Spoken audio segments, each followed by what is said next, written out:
Newly obtained documents are shedding a fresh light on last winter's Freedom Convoy protests that gridlocked downtown Ottawa for weeks.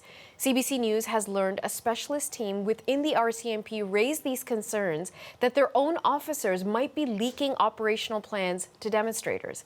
Catherine Tunney has the details.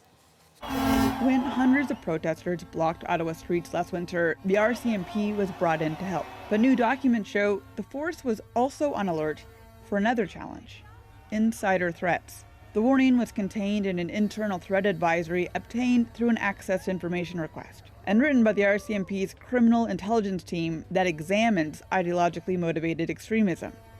It was concerned Survey members might be sympathetic to the protests and blockades, and that those insiders might leak operational plans to the convoy supporters. Michael Kempa is an associate professor of criminology at the University of Ottawa. I would be very confident that police leadership would have been careful in how they were sharing information, taking that into consideration.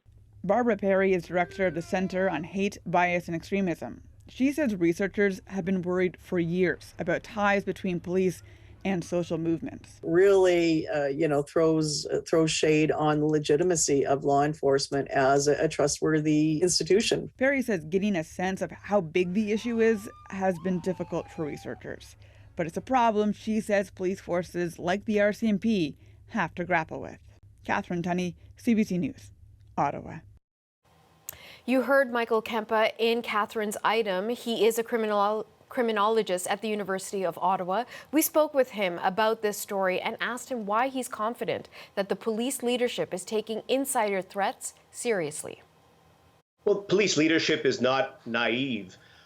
They are aware that just as there was a significant amount of support in the Canadian public for at least certain aspects of the Freedom Convoy's protest, you're going to find that in police organizations. We know that there is a small but significant element in the Canadian Armed Forces with sympathies for the far right.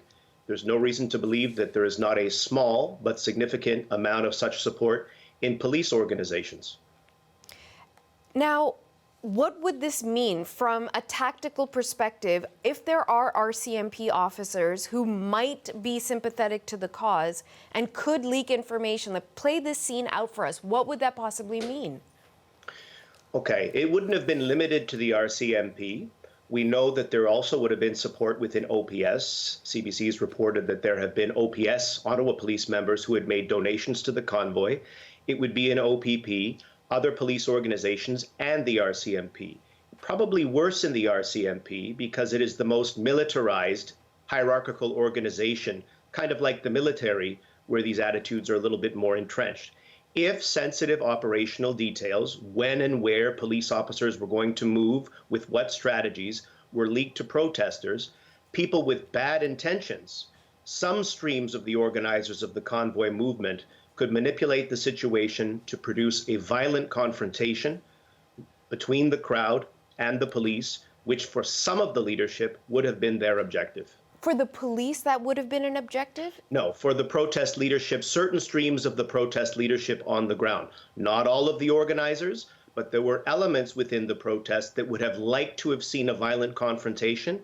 If they knew the operational plans in advance, they could have fomented, in other words, or produced that type of confrontation by going to where they could create the biggest problems with police advancing. So our colleague, Catherine Tunney, who did the initial reporting on this, she did reach out to the RCMP for comment. So far, nothing. We're still waiting on a comment from them. If you were advising the RCMP, how do you think they should respond to this?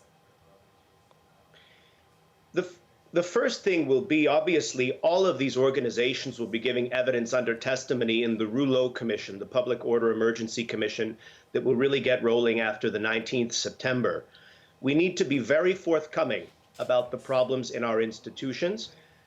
Political leaders need to prepare Canadians. We are going to be rocked on a nearly daily basis with some very uncomfortable truths about our state institutions, our police, our intelligence agencies, and our different levels of elected government. There are going to be serious problems. Be prepared, but we don't need to panic because I am certain that the RCMP and other of our institutions have the democratic muscle to reform in very serious ways to be prepared for similar emergencies that will be coming down the pipe. Michael Kempa is an associate professor of criminology at the University of Ottawa.